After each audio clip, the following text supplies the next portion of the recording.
Alright, so we are, in honor of Heritage Month, we are making a Creole Italian dish, Jambalaya, for a dish that you could make for Mardi Gras, or just to celebrate Black History Month, or any other celebration. Here, the secret to making some good jambalaya is you have your shrimp chopped up, peeled and deveined. There's some fresh mint. We're going to add that last. In this kettle, we browned off some Gabriel sausage. I took and we browned the chicken meat. We took the skin off. There's the bones, and there's the shrimp shells.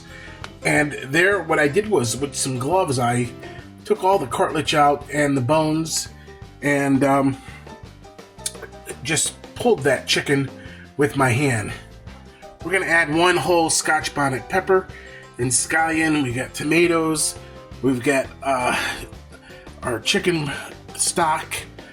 Over here, we've got some Sicilian dried peppers, oregano, and bay leaves, garlic. Here is a roux I made last week. I'm going to make this a dark roux now. For here, we're going to be using Spanish saffron. Saffron wasn't available in Louisiana when when jambalaya was created, but here I have it infused in some warm water, and we've got our yaya. So jamon, ham. There's our lard. We're going to be using lard. And yaya rice. So here we're going to get our lard into this pot here and let that melt.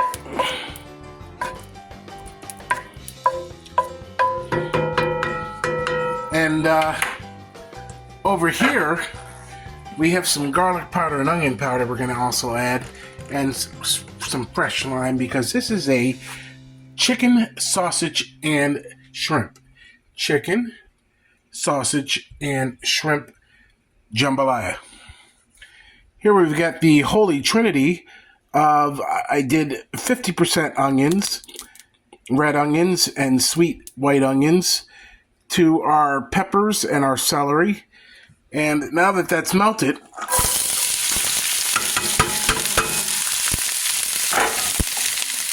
going to get that all sauteed in there. But what I want to do to the middle of the pot here is I want to add these shrimp shells to release the flavor of the shrimp.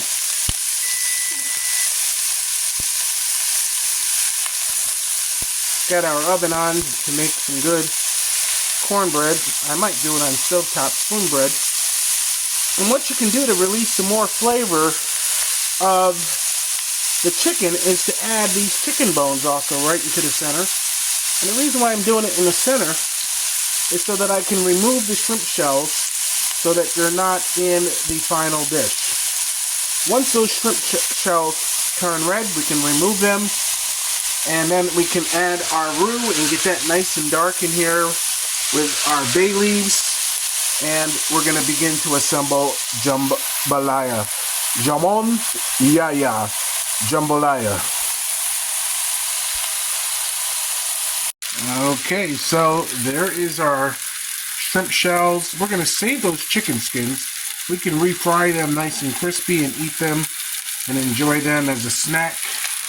I'm going to leave these chicken bones in here for now. I've got the roux in here. So what I want to do is get this mirepoix, the Holy Trinity, the Creole Trinity, the Cajun Trinity, whichever you want to call it. I got the bay leaves in here, and I'm going to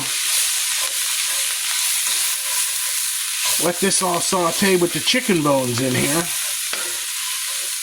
Now, at this point, that roux is going to get nice and brown, but I'm also going to add some olive oil to this pot to get a little bit more wonderful flavor. We get some Frantoia, Sicilian olive oil, extra virgin olive oil. We're going to add that to there. And why? because while these vegetables are nice and soft here, and our bay leaves are in there, what we want to do is we want to get our rice right here into the pan, and we're going to saute that till it's nice and toasty. And then once it's toasty, we can then add the garlic in and saute that for a few seconds, and then add the stock to stop the cooking of the garlic. See, jambalaya is not so hard to do, folks. Not so hard to prepare. Alright. And I've got some good cooking marsala that I'm going to deglaze this.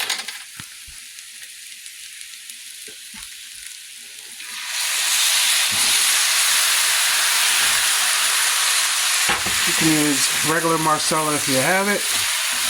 But at this point right now, what I'm developing on the bottom of the pan, remember, Louisiana was originally belonged to the Spanish Empire, and then the French Empire came after there. Here's our garlic. We're going to get our garlic in there, and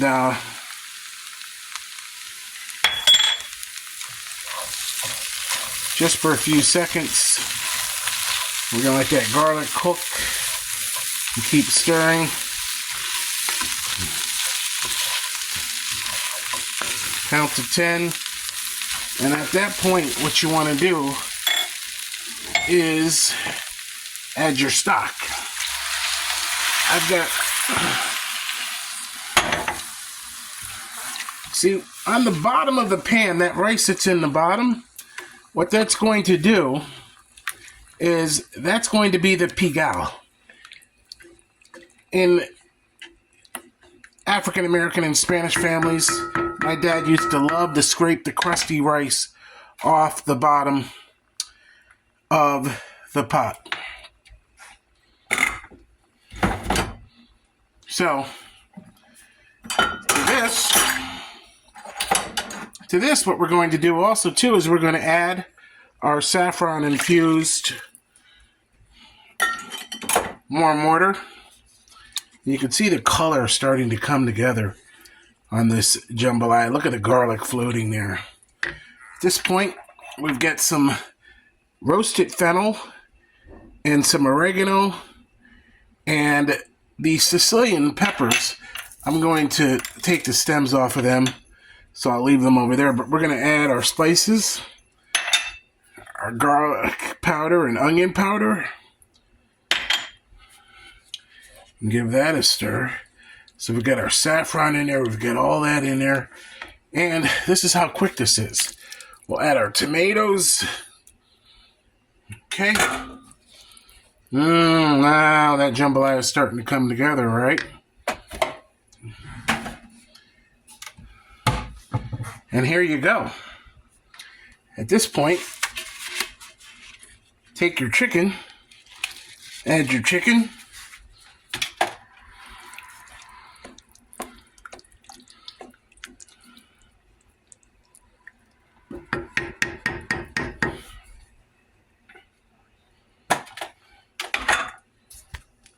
I'm going to move this out of the way, save that for later. And, folks, you're going to add your sausage. Okay. There's our sausage. Get that settled in there. And what I do at this point is I add a whole Scotch bonnet pepper. And what that does, leaving that whole, you can just pull it right out after, and it won't, be too spicy. And this is why you want to add that whole, as well as take off your stems and get your seeds out of your Sicilian dried peppers. These are from Sicily. I buy these at Capri Imports, Italian Deli, Broadway and Schenectady.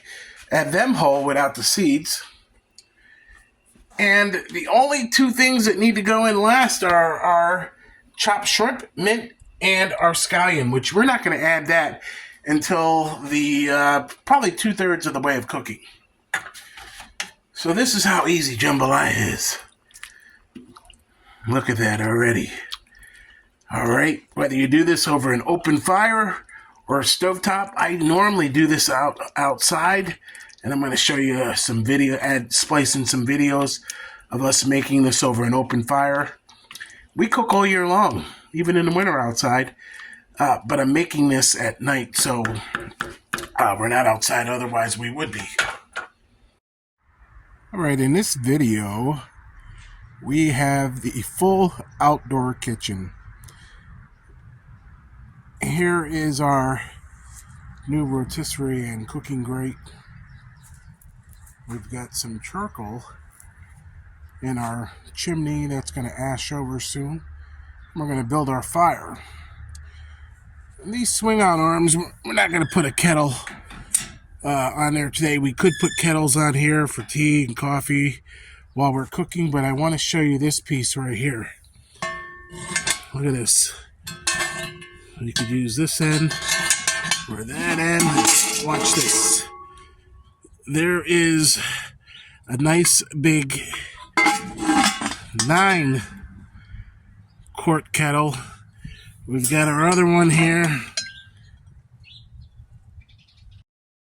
All right, there's our vegetables back there, getting nice and toasty.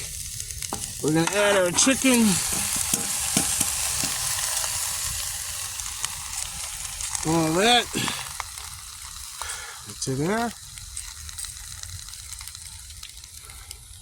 Okay, so when this comes to a boil, we're going to turn it down to a simmer. We're going to let it cook for 15 minutes.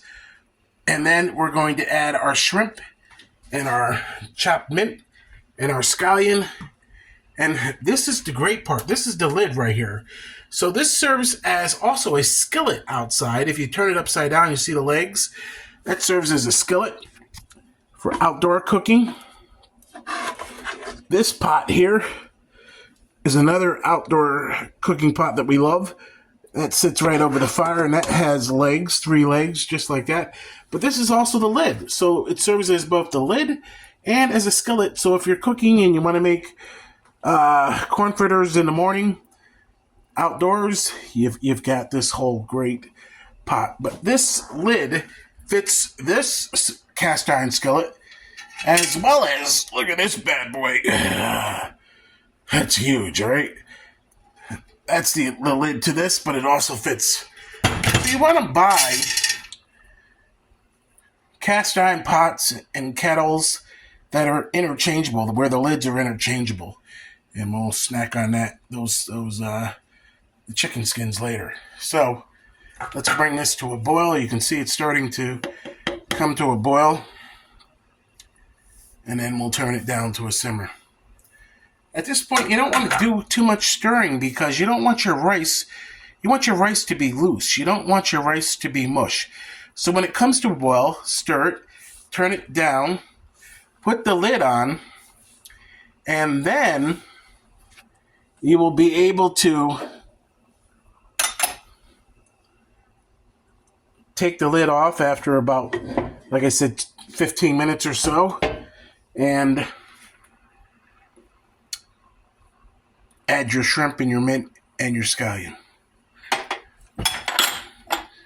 And we've got our lime and that all ready to go. Time to do a little cleanup in a minute.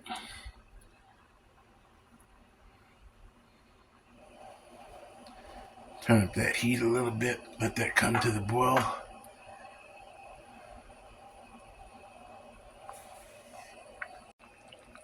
Okay, so that's come to a boil. And what we're going to do is we're going to give it one stir. just to distribute from the bottom of the kettle. This is our big thick kettle. And oops, clean up an aisle too. Get that right there. Now, the great part about these kettles, these outdoor cooking kettles, if they're hot, which this one's not, but I just want to show you how that perfectly, using the holder, goes right on there, and turn the heat down. Alexa, set a timer for 15 minutes. 15 minutes, starting now. At 15 minutes, we'll add our shrimp because they're in our scallion and our mint. And the dish will be done for jambalaya, jamon, yaya, rice, jamon, ham, lard, sausage, shrimp, chicken, and sausage jambalaya.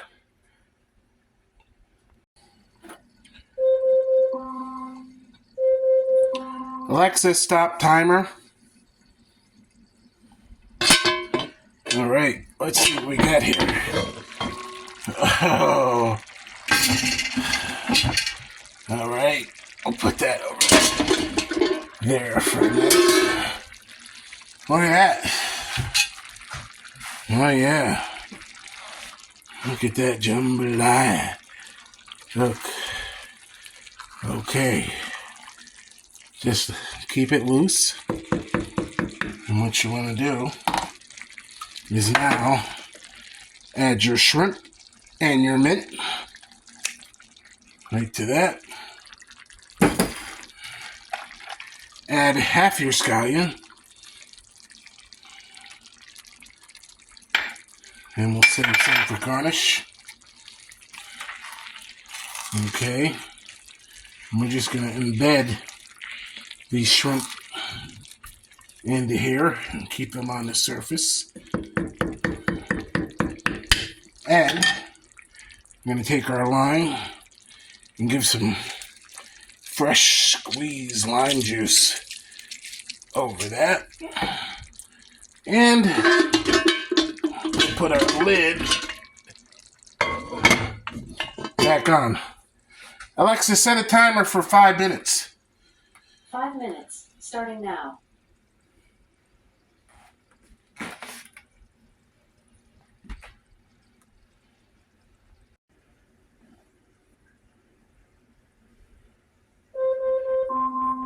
Alexa, stop timer.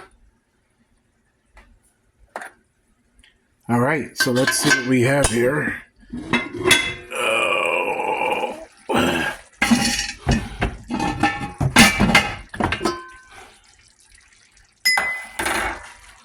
Oh, look at that jambalaya.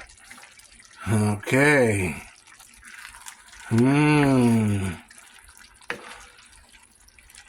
Now, my friends, that is the jambalaya. Look at that shrimp. Look at that tastiness in there. Now, at this point, what I like to do is take the Scotch bonnet pepper out. You can save that for anybody that wants a little extra spice in their jambalaya. The other thing you want to try to do is there was 3 bay leaves. So if you remove them, if you see them,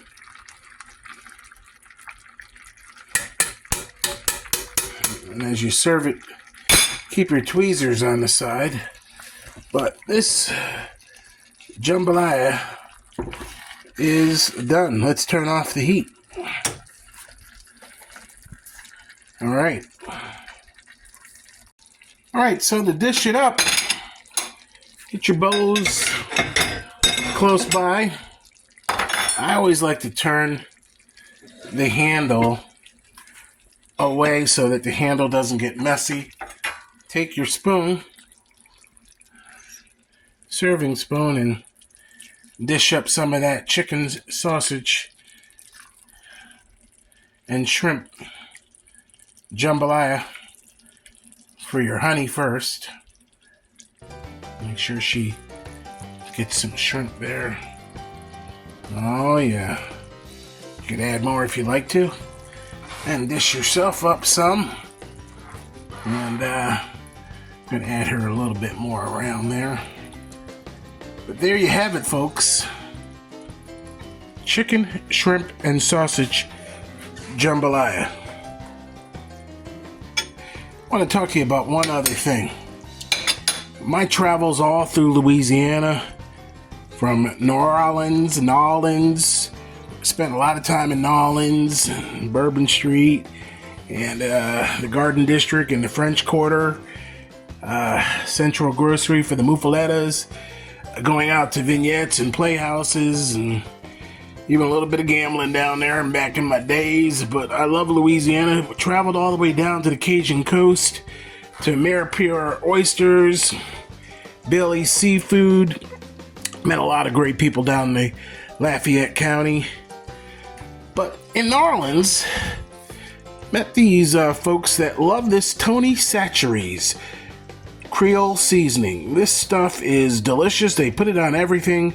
I did not use it in our jambalaya simply because I used classic good old Sicilian sea salt for the 40,000 Sicilian immigrants that came into New Orleans by 1910.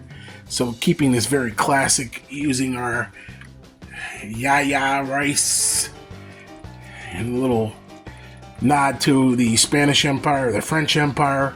Got our Trinity Mirepoix, the Holy Trinity Creole in there.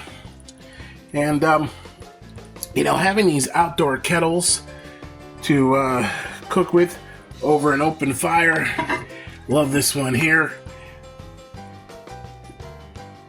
You can do jambalaya over your outdoor fire. You can do it here in the kitchen. And gonna get babe, I've got your dish here. I'm gonna dish myself up. We're gonna enjoy some jambalaya.